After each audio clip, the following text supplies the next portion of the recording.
Short the banks, long crypto. Is that the theme going forward? 5 things I'm watching in the markets right now. Obviously, one is going to be the main thing, and then a lot of things kind of attached to that. So let's start with the elephant in the room. Banking industry. I went into a longer kind of explanation of what went wrong and my opinions on whether such a bailout or backstop or whatever you want to call it should have happened. On my company channel, I'll link this up below. So we talked about for 25 minutes on all that. Short version on that, these banks don't seem to have been bankrupt. They were just illiquid because of some really terrible decision making. Additionally, I don't think the depositor should have gotten bailed out. I think this was a failing of capitalism, and I do understand that there could have been some massive consequences, and so based on that, it may have been the right move, even though I did not enjoy or did not like it. Now, it seems like all of this has been calming down, has been gotten way better. Stocks have rebounded, bank ETFs have rebounded. It seems to have really settled. So yeah, it just looks like that. Now, obviously, that leads me to the entire kind of narrative of banks failing. Is crypto gonna be the solution to all that? And this is the entire narrative on why crypto and DeFi and so on started. And I want to be honest, initially it didn't look so good because crypto completely dipped down. But now with that rally, especially over the past days, and actually the rally slowing down again a bit once banks started to recover, it's actually a good sign for me. Because that's what you want to see, right? You want to see that when banks recover, that crypto then kind of dips down a bit, and that's something we've seen over the past 24 hours. And prior to that, Monday through Wednesday, we've seen this massive rally while the banks really suffered. So it's going to be interesting. It's going to be interesting now. We see record deposits into Binance. Some people say this has nothing to do with any sellers. That's Binance itself. I'm not 100% sure. But so all of that, it's going to be interesting. It's going to be a volatile week, probably driven more by rumors and stories and fear and everything rather than, much else. Because it does look like the backstop for the banking industry worked. And the second point, the entire price dynamic seems to, kind of taking its own course a bit. That brings me to point number 3, and that's CPI numbers. Coming out Tuesday, 6%. Expected 6% is exactly what happened. So that's gonna open a very interesting door for next week. Because next week we're gonna have the Fed meeting, and so tied with all that is gonna be this interesting question: what's gonna happen now? Is the Fed gonna stay course? Are they gonna keep doing their quantitative tightening by keeping to sell off bonds? Which obviously is gonna make everything. Okay, that was tight. Okay, I think there was no red light camera, but that was on the dot. Okay, missed that one. Gotta stop here. That one would have been illegal. I think the one before was not illegal. That one would have been illegal. So, not breaking the law here. Quantitative tightening, is the Fed going to sell off bonds or not?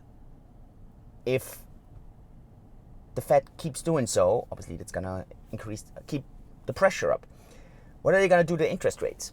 Are they going to go with the intended 25% basis points? Are they going to leave it as is? Are they going to lower it? Personally, I think lowering or even doing quantitative easing, so buying bonds, I think would be a nightmare scenario. Really, I really think. I think I would probably keep course in selling off the bonds, and I would probably just pause interest rate hikes for now. Inflation is coming down as expected. We're seeing one of the lowest prints with 6% in a longer time, I think since September 2021. So it's been 1.5 years or something that we have seen such a high low print, or whatever you want to call it, or low high print. Yeah, so I really hope we're not going to go into a stagflation / no lending scenario where we're going to print money again, inflation is going to go up again, price is going to rally, and then afterwards everyone has to kind of change course. I am not a big fan of that. So yeah, let's see on that. Definitely not. Definitely going to be a very interesting week next week. Unexpected, really. I want to say this because for me, actually going into the year, I was expecting the Fed not having any kind of attention of being able to actually move stuff because everything is kind of priced in already. It's going to be an interesting announcement next week. So yeah. That brings me to point number 4. On DeFi chain, you.C is live. Stablecoins saw massive depegging over the weekend, completely normalized now. you.C was never affected by that because it's a euro stablecoin. So completely different kind of metrics, backing, and so on. That got launched on DeFi chain. There's some massive yield on that. So if you always wanted to have yield on your euros, with you.C you can do that. So check this out. Obviously, us on Cake, we're also gonna list it, and we're gonna offer yield on that as well. So check it out on Cake if you want to get yield on that. And last but not least, we launched our Cake Elite membership program on Monday. Tier 1, Tier 2 are available. We're going to be looking into extra tiers. This is just the beginning of it all. We're basically just starting this now. We're going to be working with those that go into the tiers, how to kind of step it up, make it bigger, do more, offer more, create more win-wins. So if you are a Cake customer, Cake Elite is 100% for you. So take a look. It's going to be a dynamic week. I'm expecting it this way. So let's stay tuned. All the best in the meantime. Stay healthy, stay safe, good decision making. And I think, honestly, maybe one last thing. If you have too much crypto exposure, you're going to get nervous all the time. If you have very little crypto exposure, it may be super dangerous to have that for the next Fed meeting, because if that becomes a bullish event, and there is a chance for that, you may see markets galloping away. I really hope we're not going to see a galloping away, because I do think we would see a correction later on. But it's exactly an anti-cyclic kind of thing where it's difficult to kind of then do everything at the right moment, because you may just get caught on the wrong side. So